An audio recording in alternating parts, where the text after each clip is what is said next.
The forever perch 2021। तो कहानी शुरू रेगिस्तान जैसे बंजर इलाके को दिखाते हुए होती है, जहाँ पर हम एक कपल को देखते हैं जो इस इलाके से होते हुए कहीं पर जा रहे थे। तभी उन्हें वहाँ पर एक खंडर जैसा घर दिखाई देता है। वो अब उस घर में जाते हैं जहाँ पर कुछ लोग थे, उनके पास हथियार भी थे। वो दोनों हस्बैंड वाइफ उन लोगों से बात करते हैं, जिससे पता चलता है कि ये सभी लोग मेक्सिको और अमेरिका के बॉर्डर पर हैं और सभी अमेरिका जाना चाहते हैं, वो भी इलीगल तरीके से, यानी बिना पासपोर्ट और वीजा के। जिसके बाद अब वो कपल, जिनमें से हस्बैंड का नाम जॉन और उसकी बीवी का नाम एटला था, उन दोनों को एक सुरंग में भेज दिया जाता है। अब जब वो सुरंग के अंदर जाते हैं, जिधर बहुत अंधेरा था, उधर और भी बहुत से लोग थे जो सभी अमेरिका जाना चाहते थे। उस सुरंग के अंदर जाते ही एटला डर जाती है जब उसके सामने अचानक से एक लड़का आ गया था, पर बाद में पता चलता है कि ये इन्हीं का साथी है। इसके बाद हम देखते हैं उन्होंने सुरंग को पार कर लिया था, वो अमेरिका पहुँच गए थे। इनका साथी एटला और जून को एक कार्ड देता है जिस पर फूल बना हुआ था, वो लेकर वो दोनों वहाँ से चले गए थे। अब हमें हॉर्स फार्म का सीन दिखाया जाता है, जहाँ पर एक आदमी जिसका नाम डेलन था, वो एक घोड़े को काबू करने की कोशिश कर रहा था, पर उसका घोड़ा उसे अपने पास नहीं आने देता। तभी डेलन के डैड जो वहीं पर थे, वो अपने बेटे से कहते हैं कि इस घोड़े को संभालना तुम्हारे बस की बात नहीं, हमें एक ऐसे आदमी की जरूरत है जो घोड़ों के बारे में अच्छे से जानता हो। तभी उधर जून आता है, जिसने घोड़े को अच्छे से काबू में कर लिया था। डेलन को ऐसा देखकर जून से जलन होने लगती है। वो अपना घोड़ा लेता है और वहाँ से चला जाता है। जून को डेलन के डैड ने अब काम पर रख लिया था। जिसके बाद आगे एटला दिखाई जाती है, जो एक फैक्ट्री में काम करती थी। वो वहाँ पर अपने एक दोस्त से बात कर रही थी। पता चलता है कि अमेरिका में दूसरे मुल्क से आए हुए लोगों को काम मिलना बहुत मुश्किल था, क्योंकि अमेरिका के लोग दूसरे मुल्क के लोगों से बहुत नफरत करते थे। उनका मानना ये था कि अगर हमारे मुल्क अमेरिका में दूसरे मुल्क से लोग आएंगे तो यहाँ पर सुकून खत्म हो जाएगा। एटला अपनी फैक्ट्री से कॉफी पीती बाहर निकलती है, लेकिन तभी वो इस बात को नोटिस करती है कि दो आदमी जिनके हाथ में गन्स थी, वो एटला को बहुत ही ध्यान से देख रहे थे। तभी सीन बदलता है और टीवी पर एक खबर चलती है, जिसमें बताया जा रहा था कि पर्च का दिन आने वाला है। अब मैं आपको बता दूं कि पर्च का दिन क्या था। उस दिन दूसरे मुल्क से आए हुए लोगों को अमेरिकन मार दिया करते थे। पर्च के दिन अमेरिका की गवर्नमेंट कुछ लोगों को, जिन्हें पर्जर्स कहा जाता था, जो दूसरे मुल्क से आए लोगों को मारती थी, उन्हें 12 घंटे दिए जाते। इसी दौरान वो किसी भी आदमी को मार सकते थे और उन पर कोई भी आदमी कानूनी कार्रवाई नहीं कर सकता था। अब आज वो दिन आ गया था जहाँ पर अमेरिका में खून का खेल शुरू होना था। जॉन और एटला भी दोनों अपना घर छोड़कर जा रहे थे। जैसा कि हमें पता है वो मेक्सिको से आए थे, इसीलिए इन्हें भी डर था कि कहीं ये लोग भी मारे न जाएं, क्योंकि ये दोनों अमेरिकन नहीं थे। तभी वहाँ पर एक बस आती है, जिसमें जॉन का दोस्त, जो उसके साथ डेलन के फादर के फार्म पर काम किया करता था, वो और कुछ लोग थे। अब ये भी बस में बैठकर दूसरी जगह पर आ गए थे। यहाँ पर लोगों से पैसे लेकर पर्च से बचाया जाता था। अब जून एटला और अपने दोस्त के साथ अंदर जाता है, जहाँ पर वो देखते हैं उधर और भी बहुत से लोग थे जो यहाँ पर पर्च से बचने के लिए 12 घंटे तक रुकने वाले थे। ये सभी दूसरे मुल्कों से अमेरिका आए थे। तभी टीवी पर एक और खबर आती है, जिसमें बताया जा रहा था कि पर्च शुरू होने वाला है और 12 घंटे तक सब कुछ बंद कर दिया जाएगा। सबको ऐसा लग रहा था कि 12 घंटे किसी कयामत से उनके लिए कम नहीं थे। पर्च का वक्त शुरू हो जाता है, जिस वजह से हर तरफ सन्नाटा छाया हुआ था। एटला और जॉन दोनों इस पर्च की वजह से बहुत परेशान थे। उधर डेलन जो अपने घर में था, तभी उसे महसूस होता है कि जैसे कोई उसकी आसपास हो। अब वो एक अलमारी के पास जाता है, जिसमें बहुत सारी गन्स थी। वो उसमें से एक गन निकालता है। अब जब वो अलमारी को बंद कर रहा था, तो उसके पास एक लड़की आती है, जिसे देखकर वो डर गया था। ये लड़की कोई और नहीं बल्कि इसकी बीवी थी, जो इससे कहती है कि हमें उनका साथ नहीं देना चाहिए, जो पर्च जैसा खूनी खेल खेलते हैं। और साथ ही डेलन को वो ये भी बताती है कि वो माँ बनने वाली है। शहर में चारों तरफ सन्नाटा था, गोलियों की आवाजें थी, जहाँ पर एक दूसरे को लोग मार रहे थे। थोड़ी देर बाद सुबह हो जाती है। सुबह होते ही एटला और जॉन, उनके साथ बाकी के लोग बहुत खुश थे कि वो पर्च से बच गए। अब सब अपने घरों के लिए रवाना होते हैं, जहाँ पर जॉन अब जब अपने दोस्त के साथ शहर से होते अपने काम पर जा रहा था, तो वो देखते हैं हर तरफ खून ही खून था। सारा शहर लाशों से भरा हुआ था, दीवारों पर भी खून लगा हुआ है और गवर्नमेंट के आदमी चारों तरफ से सफाई करने में मसरूफ हैं।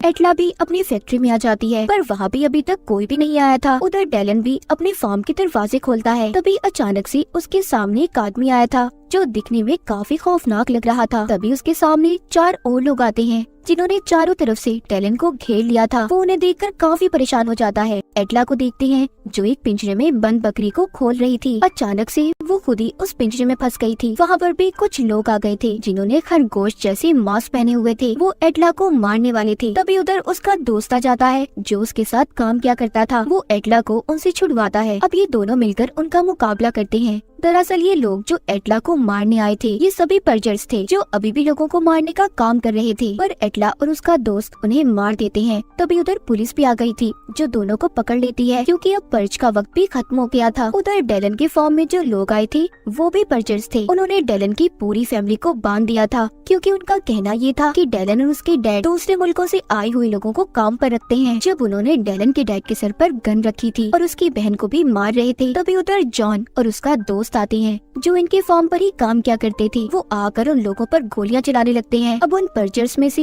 एक आदमी डेलन के डैड पर गोली चलाकर उन्हें मार देता है। दोनों तरफ से गोलियों की बारिश होने लगी थी। जून और उसके दोस्त ने सभी पर्जर्स को मार दिया था। वो उन्हीं का ट्रक लेकर डेलन और उसकी फैमिली को बिठाकर वहाँ से चले जाते हैं क्योंकि अब इस शहर में रहना महफूज नहीं था और पर्ज रुकने का नाम नहीं ले रहा था। 12 घंटे के बाद भी खूनी पर्ज चल रहा था। अब जून अपनी बीवी एटला को कॉल करता है मगर उसका फोन नहीं लगता क्योंकि एटला को तो पुलिस ने उसके दोस्त के साथ पकड़ लिया था। जून अपनी बीवी एटला के लिए बहुत परेशान था। उधर एटला को पुलिस अपनी वैन में लेकर जा रही थी जिसमें उसका दोस्त, उसके साथ एक आदमी और एक लड़की थे जो पर्जर्स का साथ दे रहे थे। तभी जाते हुए उनकी वैन उल्ट जाती है। यहाँ पर दूसरा आदमी एटला से बदतमीजी करता है मगर उसके दोस्त ने उसे बचा लिया था। अब जब वैन का दरवाजा खुलता है जहाँ पर जून था, एटला उसे देखकर बहुत खुश थी। जून उन्हें भी बचाकर अपने ट्रक में बिठाकर सभी को मेक्सिको ले जाना चाहता था क्योंकि सब जानते थे कि ये वहीं पर रहकर महफूज होंगे। ये जाते हुए रास्ते से एक फ्यूल स्टेशन पर भी रुकते हैं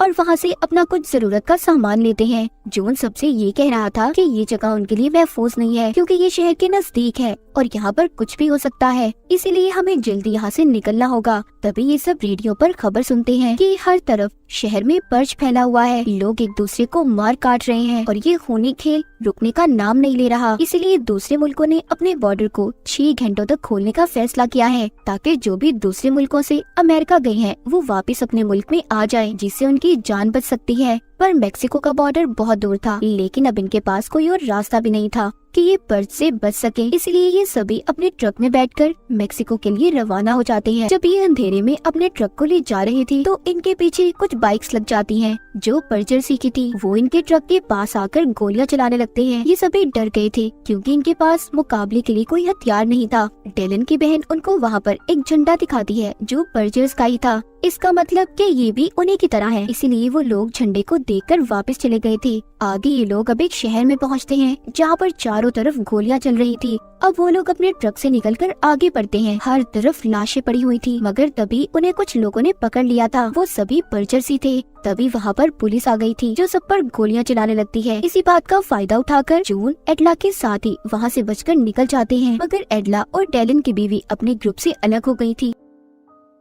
एटला को एक रोज का निशान नजर आता है। अब वो उस जगह पर जाने लगती है मगर डेलन की बीवी उसे रोक रही थी। वो कहती है पहले हमें अपने हस्बैंड्स को ढूंढना होगा। एटला उसकी नहीं सुनती और अंदर चली जाती है। वो डेलन की बीवी से कहती है कि दूसरे मुल्क से आए लोग अपने मुल्क के लोगों की मदद करने के लिए कोई निशान छोड़ते हैं, शायद हमें भी यहाँ पर कोई मदद मिल जाए। तभी उधर 2 आदमी आते हैं जिन्होंने इन दोनों पर गन कर ली थी मगर जब एटला उन्हें बताती है कि वो यहाँ पर रोज के निशान की मदद से आई है तो वो दोनों रुक गए थे क्योंकि वो मेक्सिको से आए थे। वो अपने लोगों की मदद करना चाहते थे। अब वो उन्हें एक जगह पर लेकर आए थे। वहाँ पर एटला देखती है उधर बहुत से लोग हैं जो पर्ज से अपनी जान बचाकर वहाँ पर आए हैं। उधर वो अपने हस्बैंड जून और एटला को भी देखती है। दोनों एक दूसरे से मिलकर बहुत खुश थे। इसके बाद टीवी पर खबर चलती है कि पर्जर्स ने आर्मी पर भी हमला कर दिया है और बहुत से शहरों को बर्बाद कर दिया है और आर्मी पर हमले की वजह से आर्मी को बॉर्डर से हटा दिया गया, जिस वजह से सभी मुल्कों ने अपने बॉर्डर्स को भी बंद कर लिया है। सभी खबर सुनकर बहुत परेशान हो गए थे। तभी वहाँ पर एक औरत अपने एक साथी को जो मेक्सिको में रहता था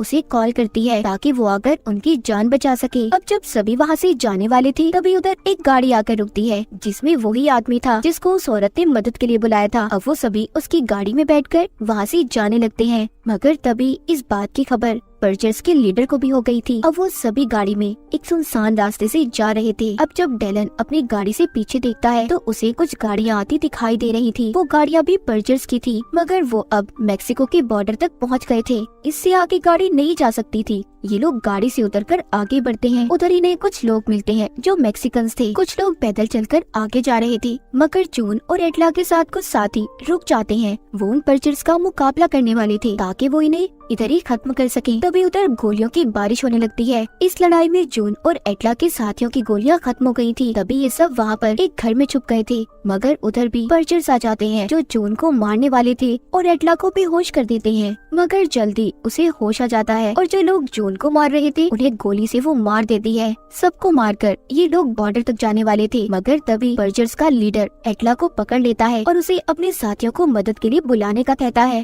ताकि जब वो आए तो वो उन्हें मार सके। मगर पीछे से जून और वो आदमी जो इन्हें बचाकर यहाँ पर लाया था, वो पर्चर्स के लीडर पर हमला करते हैं और उन्होंने उसे मार दिया था। सभी पर्चर्स मारे जा चुके थे। जून और बाकी के लोग बॉर्डर पार करके मेक्सिको आ गए थे। टेलन की बीवी जो माँ बनने वाली थी, उसके यहाँ भी बेटी होती है। आखिर में दिखाया जाता है सभी महफूज थे जो अमेरिका से